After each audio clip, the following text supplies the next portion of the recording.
Ceux qui me connaissent vraiment, j'ai connu mes premières expériences avec Batman avec la série animée de 1992. Avec la série de Bruce Timm et de Paul Dini. Et bien sûr, ils ont quand même eu l'idée de faire une série spin-off qui était Superman, l'ange de Metropolis, qui introduisait les personnages iconiques de Homme d'Acier tels que Darkseid, les Sultans Bizarro, Toyman, Metallo, etc. Et bien évidemment Miss Pixie. Mais pour rassembler un univers attendu, il fallait bien s'occuper d'un léger détail. Et oui, Batman la série animée qui venait de finir sa deuxième saison. Et quoi de mieux de changer également de style graphique. Parce que oui, ils ont eu entre deux fait un épisode crossover en 3 parties, qui est aujourd'hui maintenant comme un film, où que ça ressemble les deux licences. Et vu que Bruce Timm est toujours aux commandes des projets, il décida de réintroduire également avec son nouveau style graphique. Et donc, vu que le nouveau style graphique de Superman, la série animée, a eu beaucoup de succès, ils ont décidé de lancer l'univers étendu à partir de ce niveau-là. Mais pour le cas de Batman, il y a eu droit quand même aussi dès le début de la 3e saison, qui fait à la fois saison 1 de leur début de leur univers alternatif, pour rassembler également toute la Ligue des Justiciers et ainsi de suite, avec tout l'univers de DC. Mais il existe un problème avec certains épisodes qu'il fallait soit utiliser le retcon pour que ça soit cohérent avec les précédentes saisons. Mais est-ce que cette saison est vraiment si terrible que ça ? Les événements se passent plusieurs années après que Dick a quitté Bruce pour un acte qu'il n'a pas du tout apprécié en tant que Batman. Mais le rime reste toujours à Gotham.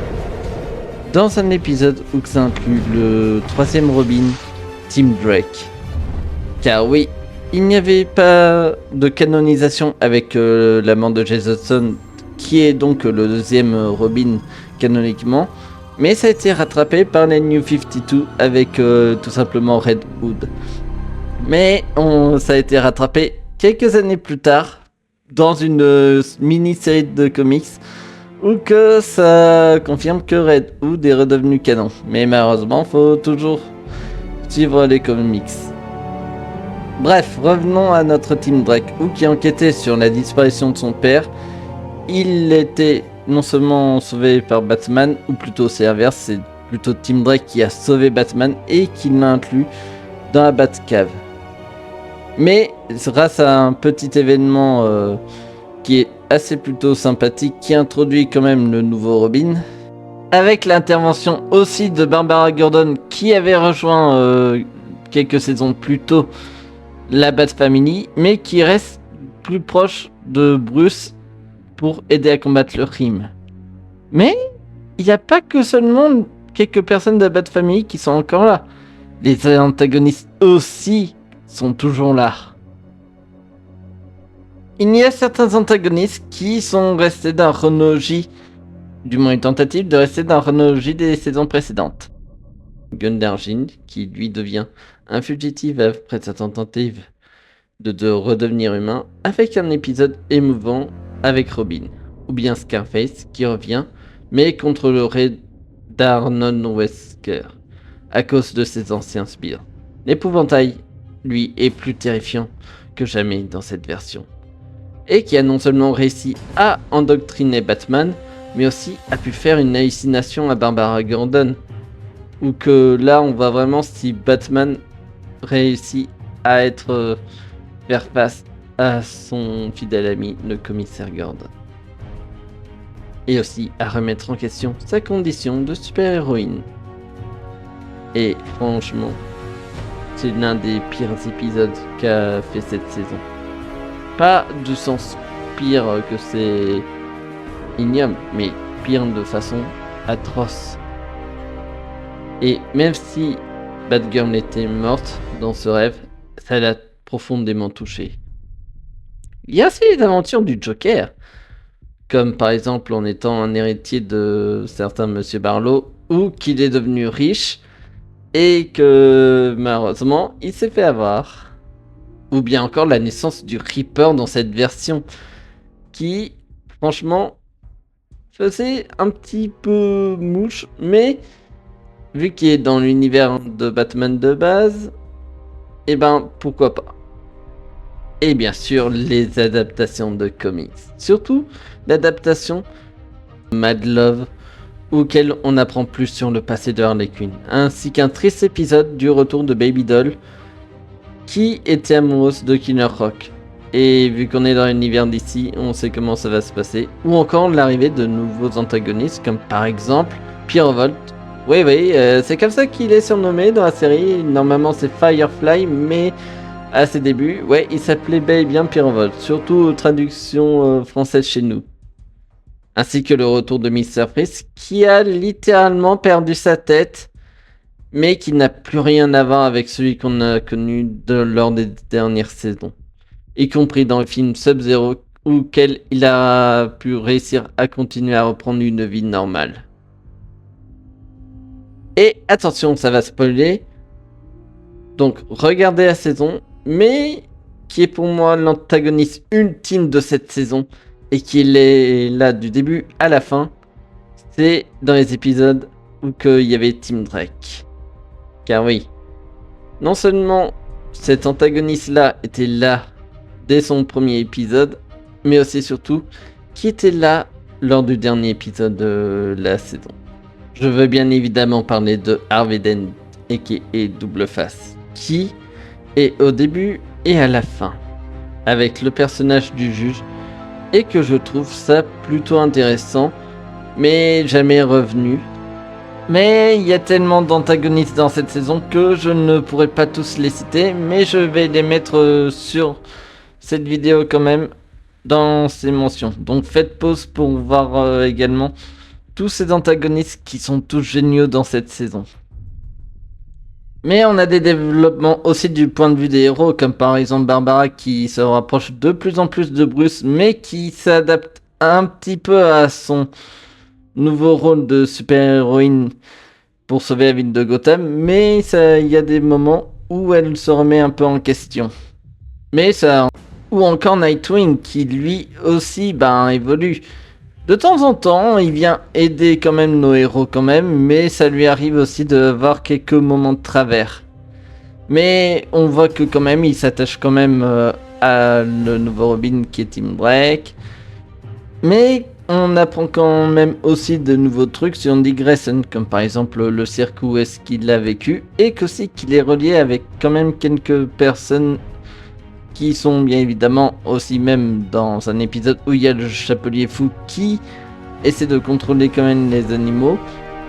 Mais c'est aussi que, voilà, on voit que Dick essaie quand même plus ou moins quand même de faire table rase du passé et essaie de s'habituer à cette nouvelle vie. Dommage qu'on le revoit plus avec les autres séries qui vont venir. Sauf dernièrement dans le dernier comics dont je vais vous parler un peu plus tard.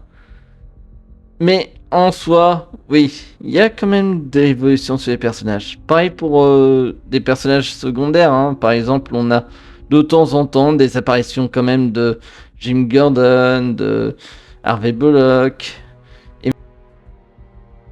Mais aussi quelques alliés qui viendront aider Batman assez souvent, comme Jason Blood, avec le démon suprême Etrigan, qui aura son propre épisode face à Clarion qui a possédé le démon Etrigan. Mais il y a des épisodes crossover aussi. Comme par exemple, il y a des épisodes qui nous montrent que l'univers étendu est bel et bien connecté. Surtout qu'il y a des épisodes dans cette saison qui vaut vraiment le coup d'œil. Comme par exemple l'épisode où on voit Batgirl et Supergirl qui font face à Harley Quinn, Poison Ivy et Elektra, qui donne un bon épisode, mais qui a donné quand même un avant-goût à la Ligue des Justiciers. Ou même des épisodes à sketch, comme par exemple un épisode de Noël qui était l'épisode 1 de la saison, auquel on avait 3 intrigues différentes, dont un où il y avait Harley et Ivy qui profitaient de l'argent de Bruce Wayne, un autre où il y avait Batgirl face à Gundargin, et un troisième qui est non seulement aussi adapté également plus tard en comics, où qu'il y a Batman qui essaie d'éviter quand même le Joker de faire un coup fourré lors du Nouvel An. Mais il y avait aussi d'autres épisodes qui avaient utilisé ce même procédé, comme des enfants qui, eux, parlaient justement de Batman et envoyaient des clins d'œil géniaux, comme par exemple on voyait The Dark Knight Returns, ou encore la série des années 60.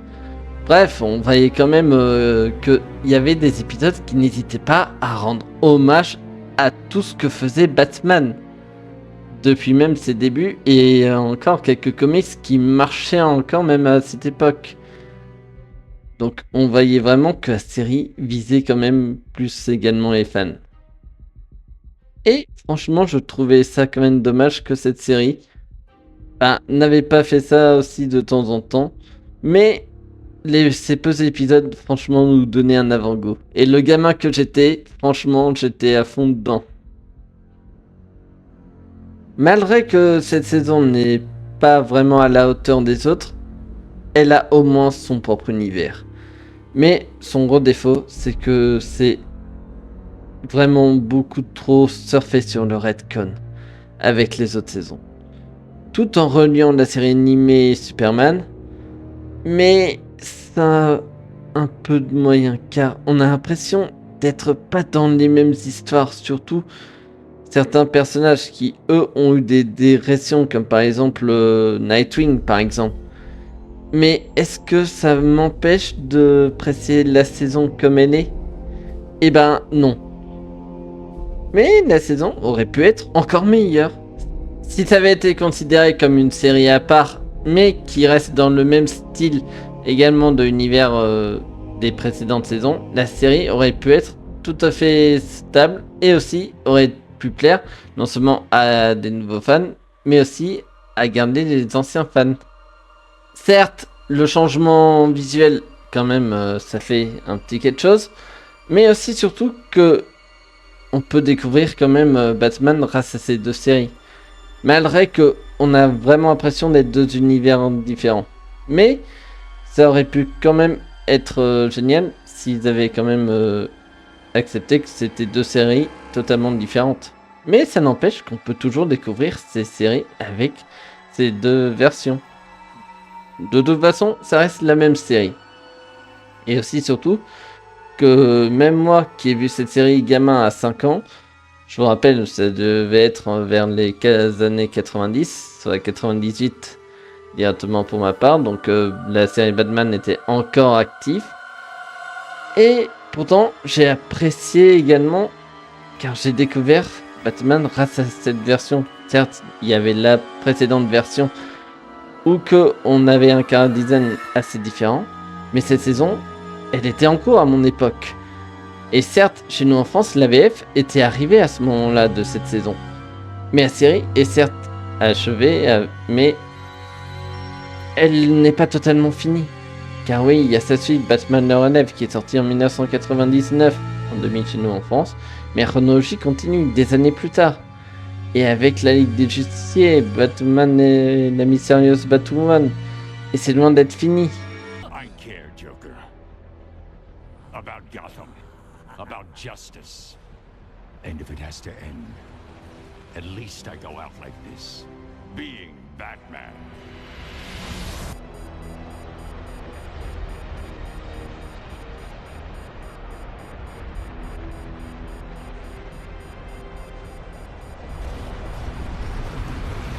Ou pas. D'ailleurs, justement, avant qu'on arrête la vidéo, la série a repris dernièrement. Oui, la version des nouvelles aventures de Batman a repris, mais en comics, avec Batman les nouvelles aventures. Mais aussi, on voit que la série continue toujours également. C'est dire que elle a eu beaucoup plus de fans que la version qu'il y avait dans les précédentes saisons. Mais elle a quand même sa petite communauté. Et moi, j'en fais partie. Car après tout, on a tous connu Batman avec la série animée de Bruce Timm et Paul Dini. Et honnêtement, il y a quand même pas mal de choses à envier dans cette série. Et malgré que c'est considéré comme pour la plupart la saison mal dessinée, je suis pas tout à fait de leur avis. Car il y a quand même des choses intéressantes, de nouveaux personnages, des choses qui sont apparu, même également des introductions sur des personnages qui seront récurrents bientôt ou qui étaient récurrents quand même plus tard et qu'on les retrouve même dans d'autres séries d'ailleurs. Bref, j'ai parlé quand même d'une des séries de Batman qui m'a fait découvrir le super-héros avec également la série originale de 1992. Mais je parlerai bien évidemment de la première série. Oui, série ou saison. Mais un jour je vous en parlerai. Et croyez-moi, ça va être assez fun à faire et franchement j'ai hâte de m'y attaquer. En tout cas, je vous dis à très bientôt pour une prochaine Dean Review.